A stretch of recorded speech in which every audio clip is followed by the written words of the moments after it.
Is it difficult to get a CIS mortgage? This heating engineer found his first home in the heart of Edinburgh's historic centre, and he fell in love with his one-bedroom studio flat.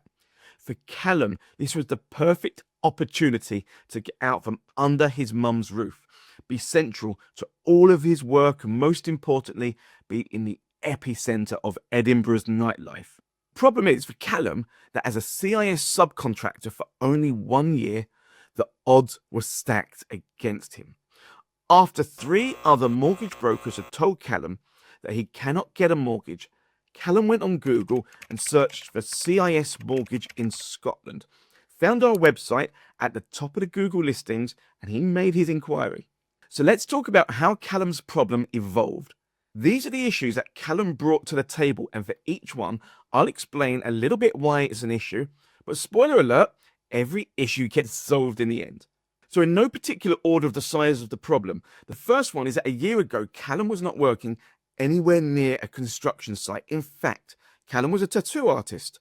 And as you all know from my previous videos, most CIS-friendly mortgage lenders look for a 2-year track record of working in construction, whether that's employed, self-employed, or a combination of the two. So immediately my focus narrowed down to the 3 or 4 lenders that can accept gross CIS pay with less than 2 years track record in construction. Next, Callum is in Edinburgh, and not every mortgage lender would lend in Scotland. In fact, a lot of the lenders restrict their property locations to England and Wales only.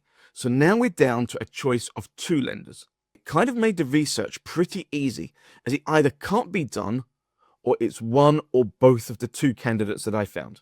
So the next challenge is that Callum was buying a studio flat above a late night bar in the historic centre of the city.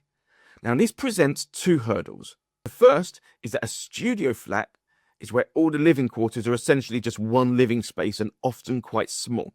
Because these properties are seen to be more difficult to resell, some lenders shy away from them. The second issue about the bar downstairs is also a resellability problem.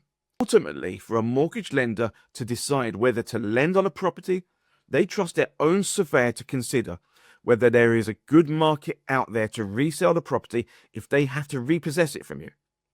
Studio flats and properties above a lively bar can be a nightmare. Couple this with the CIS factor and a Scottish absolute title, and this essentially reduced the scope of mortgage lenders down from over 50 to 1 solitary mortgage lender. In these situations, all I can do is just discuss the nuances and potential hurdles with the mortgage lenders before applying for the mortgage. And I knew that they would say these immortal words that us brokers absolutely hate, which is subject to surveyor's comments, which means if the surveyor thinks the property is a good risk for the lender, then they will recommend the mortgage lender to lend on it. I explained the issues with all the factors above to Callum, but most importantly that I've narrowed the research down to just one option. But the one factor that I cannot control is whether the surveyor will recommend the property or not. So what was the outcome here?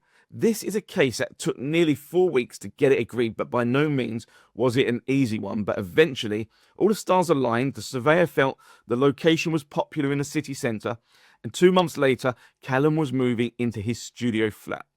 Some CIS mortgages are very easy to place, but sometimes a broker can be presented with a heap of challenges to solve. And in the case of Callum, knowledge is power. So, if you found this video helpful, then in the next video coming up, it's going to take a much deeper dive into CIS mortgages. Speak to you soon.